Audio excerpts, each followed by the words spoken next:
தயாவுரியே தவத்தில் மிகுந்த கால் திருநீரு காப்பமிட்டு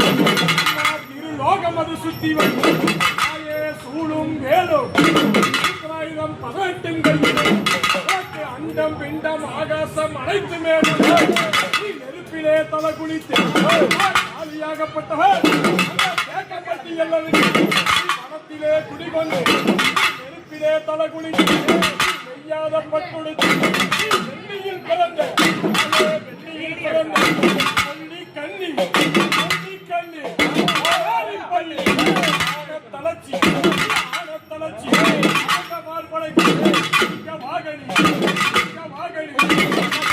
வந்து கொண்ட குழலுமே கொண்ட குழலுமே பரி பரி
இல்ல